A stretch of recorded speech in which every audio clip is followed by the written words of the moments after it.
7,000 ರೂಪಾಯಿಗೆ ಅಂಬೇಡ್ಕರ್ ಭಾವಚಿತ್ರಕ್ಕೆ ಅವಮಾನ. ದೇಣಿಗೆ ಹಣದ ಲೆಕ್ಕ ತಪ್ಪಿಸಲು ಶಾಕಿಂಗ್ ಪ್ಲಾನ್, ಆರೋಪಿ ಅರೆಸ್ಟ್.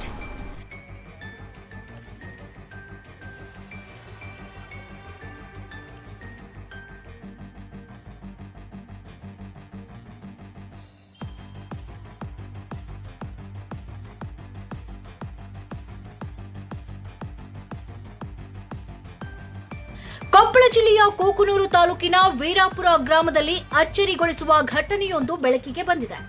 ದೇಣಿಗೆ ಹಣದ ಲೆಕ್ಕ ಕೊಡೋದಕ್ಕೆ ಹೆದರಿದ ವ್ಯಕ್ತಿಯೊಬ್ಬ ಮಹಾನ್ ನಾಯಕ ಡಾಕ್ಟರ್ ಬಿಆರ್ ಅಂಬೇಡ್ಕರ್ ಹಾಗೂ ಅನೇಕ ಮಹನೀಯರ ಭಾವಚಿತ್ರಕ್ಕೆ ಅವಮಾನ ಮಾಡಿರುವ ಘಟನೆ ನಡೆದಿದೆ. ಹೌದು, ವೀರಾಪುರ ಗ್ರಾಮದ ನಿವಾಸಿ ಶಿವಕುಮಾರ್ ಎಂಬಾತ ಈ ಪ್ರಕರಣದ ಪ್ರಮುಖ ಆರೋಪಿ. ಗ್ರಾಮದಲ್ಲಿ ಅಂಬೇಡ್ಕರ್ ಜಯಂತಿಗಾಗಿ ಸಾರ್ವಜನಿಕರಿಂದ ಸುಮಾರು 14,000 ರೂಪಾಯಿಯನ್ನ ಸಂಗ್ರಹಿಸಲಾಗಿತ್ತು. ಆದರೆ ಈ ಹಣದ ಉಸ್ತುವಾರಿ ಹೊತ್ತಿದ್ದ ಶಿವಕುಮಾರ್ ಅದರಲ್ಲಿ ಸುಮಾರು 7,000 ರೂಪಾಯಿಗಳನ್ನ ತನ್ನ ವೈಯಕ್ತಿಕ ಬಳಕೆಗೆ ಅಂತ ತೆಗೆದುಕೊಂಡಿದ್ದ. ಜಯಂತಿ ಸಮೀಪಿಸ್ತಾ ಇದ್ದಂತೆ ಲೆಕ್ಕ ಕೇಳ್ತಾರೆ ಅನ್ನುವಂತಹ ಭಯ ಶುರುವಾಗಿತ್ತು. ಕಾರ್ಯಕ್ರಮವೇ ರದ್ದು ಮಾಡಬೇಕು ಅಂತ ಹೇಳಿ ಕುತಂತ್ರವನ್ನ ರೂಪಿಸಿದ್ದ. ಏಪ್ರಿಲ್ 16ರ ರಾತ್ರಿ ಎಲ್ಲಾ ಮಹನೀಯರ ಭಾವಚಿತ್ರಗಳಿಗೆ ಸಗಣಿ ಎರಚಿ ಅವಮಾನ ಮಾಡಿದ್ದ.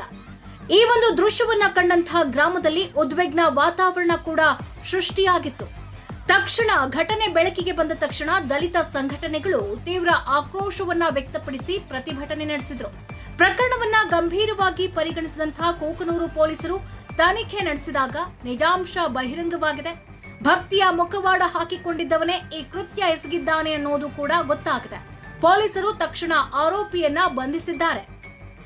ಸಾರ್ವಜನಿಕರ ವಿಶ್ವಾಸಕ್ಕೆ ಧಕ್ಕೆ ತಂದು ಮಹಾನ್ ನಾಯಕರಿಗೆ ಅವಮಾನ ಮಾಡಿದ ಈ ಕೃತ್ಯಕ್ಕೆ ಕಠಿಣ ಶಿಕ್ಷೆ ವಿಧಿಸಬೇಕೆಂದು ಗ್ರಾಮಸ್ಥರು ಒತ್ತಾಯಿಸ್ತಾ ಇದ್ದಾರೆ.